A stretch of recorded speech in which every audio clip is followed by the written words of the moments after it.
If not for love, yet love, for pity's sake, me in thy bed and maiden's bosom take. At least vouchsafe these arms some little room, who, hoping to embrace thee, cheerly swum. This head was beat with many a churlish billow, and therefore let it rest upon thy pillow.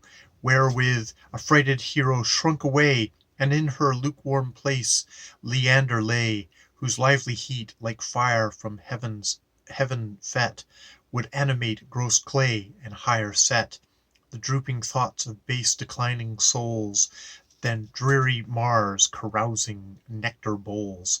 His hands he cast upon her like a snare. She, overcome with shame and sallow fear, like chaste Diana when Actaeon spied her, being suddenly betrayed, dived down to hide her, and as her silvery body downward went, with both her hands she made the bed a tent, and in her own mind thought herself secure, overcast with dim and darksome coverture. And now she lets him whisper in her ear, flatter, entreat, promise, protest, and swear, yet ever as he greedily essayed to touch those dainties, she the harpy played, and every limb did as the soldier stout defend the fort and keep the foeman out. For though the rising ivory mount he scaled, which is with azure circling lines impaled, much like a globe may I term this, by which love sails to regions full of bliss. Yet there with Sisyphus he toiled in vain, till gentle parley did the truce obtain, wherein Leander on her quivering breast breathless spoke something, and sighed out the rest, which so prevailed as he, with small ado, enclosed her in his arms, and kissed her too. And every kiss to her was as a charm, and to Leander as a fresh alarm, and so that the truce was broke, and she, alas, poor silly maiden, at his mercy was. Love is not full of pity, as men say, but deaf and cruel where he means to prey. Even as a bird which in our hands we wring forth plumage and off flutterings with her wing, she trembling strove this strife of hers like that which made the world another world begat, of unknown joy. Treason was in her thought, and cunningly to yield herself she sought, seeming not one, yet one she was at length. In such wars women use but half their strength. Leander now, like Theban Hercules, entered the orchard of the Hesperides, whose fruit none rightly can describe but he that pulls or shakes it from the golden tree. Now she wished this night were never done, and sighed to think upon the approaching sun, for much it grieved her that the bright daylight should know the pleasures of this blessed night.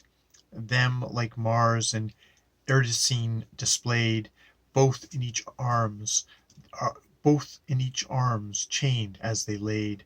Again she knew not how to frame her look, or speak to him who in a moment took that which so long, so charily she kept, and fain by stealth away she would have crept, and to some corner secretly have gone, leaving Leander in the bed alone. But as her naked feet were whipped out, he on the sudden clinged her so about, that mermaid like unto the floor she slid, one half appeared, the other half was hid.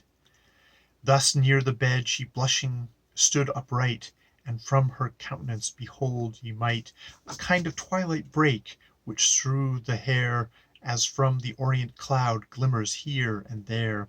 And round about the chamber this false morn brought forth the day before the day was born.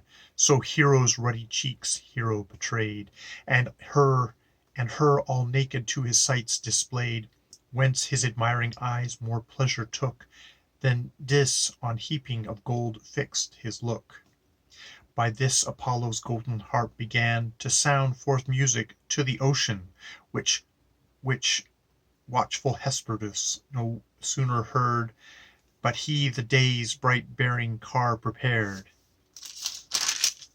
and ran before as a harbinger of light, and with his flaring beams mocked ugly night, till she, overcome with anguish, shame, and rage, dangled down to hell her loathsome carriage.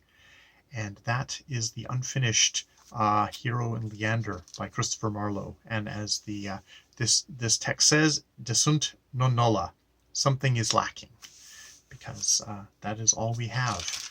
So yeah, that is Christopher Marlowe.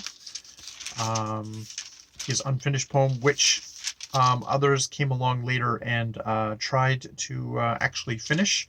As the introduction says, George Chapman, the playwright and translator of Homer, undertook to complete it. Chapman's moralizing, weightily philosophical continuation, which divides the poem into sestiads after Sestos, where Hero lived, was published shortly after Marlowe's fragment. The work printed here is without Chapman's additions. All right, so that is 1598. More videos later.